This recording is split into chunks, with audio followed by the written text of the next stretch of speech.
నిన్న జరిగిన దుర్ఘటన హైదరాబాద్ చరిత్రలోనే అతిపెద్ద దుర్ఘటన. అగ్ని ప్రమాదం ఏదైతే జరిగిందో ఒకటే కుటుంబంలో 17 మంది చచ్చిపోవడం అంటే నిజంగా కూడా మనసున్న ఎవరికైనా నిన్న ఆ సంఘటన దృశ్యాలు ఆ తర్వాత వాళ్ళ కుటుంబ సభ్యుల ఆర్తనాదాలు వింటే గుండె కదిలిపోయే పరిస్థితి.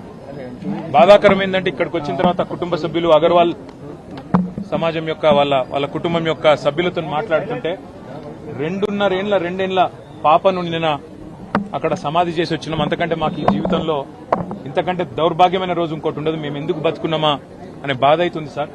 మేము ఎవరిని నిందిస్తలేము, ఎవరిని ఏమంటలేము. కానీ ఇక్కడ అగ్ని ప్రమాదం జరిగిందని చెప్పంగానే ఏ ఫైర్ బ్రిగేడ్ అయితే వచ్చిందో అది నీళ్లు లేకుండా అరకొరగా వస్తే లాభమైంది, వసతులు లేకుండా వస్తే లాభమైంది. వచ్చిన ఆ ఫైర్ సర్వీస్ వాళ్ళు కూడా మాకు మాస్క్ లేదు కాబట్టి లోపలికి పోలేకపోతున్నామంటే ఇంతకంటే అన్యాయం ఉంటుందా? అట్లే వచ్చిన అంబులెన్స్ లో కూడా మాస్కులు పెట్టకపోతే, ఎందుకంటే ఎప్పుడైనా అగ్ని ప్రమాదంలో ఆ పొగతోని ఊపిరాడదు, ఆ ఊపిరాడకనే ఊపిరి పోతుంది, ప్రాణాలు పోతాయి. అట్లాంటప్పుడు ఆక్సిజన్ మాస్కులు లేకుండా, అట్లాంటప్పుడు వచ్చిన అంబులెన్స్ లో కనీస సౌకర్యాలు లేకుండా వస్తే ఎట్లా? ఆ సౌకర్యాలు ఆ ఫైర్ ఇంజన్ లా అంబులెన్స్ లో ఉంటే కొన్ని ప్రాణాలు బతుకుతుండే, కొంతమంది అన్న మా వాళ్ళు బతుకుతుండే అనే బాధ. ఇలా రాజకీయం లేదు, ఎవరిని తిట్టేది లేదు.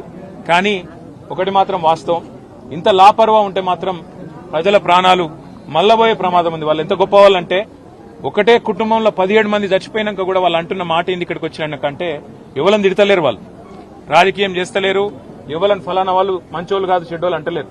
మాకు ఇక్కడుండే హిందువులు సాయం చేసిండ్రు, ఇక్కడుండే ముస్లింలు సాయం చేసిండ్రు, అందరు వచ్చిండ్రు, అందరు సహాయపడ్డారు, అందరు కాపాడిండ్రు. కానీ మాకు జరిగింది ఇంకొకరికి జరగద్దు. కనీసం ఇప్పుడన్నా ప్రభుత్వం మేల్కొనాలే, ఇప్పుడన్నా ముందుకొచ్చి ఈ రాష్ట్రంలో ఈ నగరంలో మళ్ళొక్క ప్రాణం ఫైర్ యాక్సిడెంట్ లో పోకుండా కాపాడండి సార్. మాకు అంతకంటే ఏమొద్దు. దయచేసి మీరు వచ్చిండ్రు సంతోషంగా, భవిష్యత్తులో ఇట్లా కాకుండా చూసుకోండి అని ఒకటే ఒక్క మాట వాళ్ళు చెప్తున్నారు.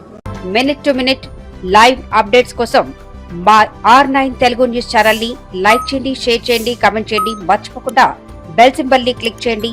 సబ్స్క్రైబ్ చేయడం మర్చిపోకండి.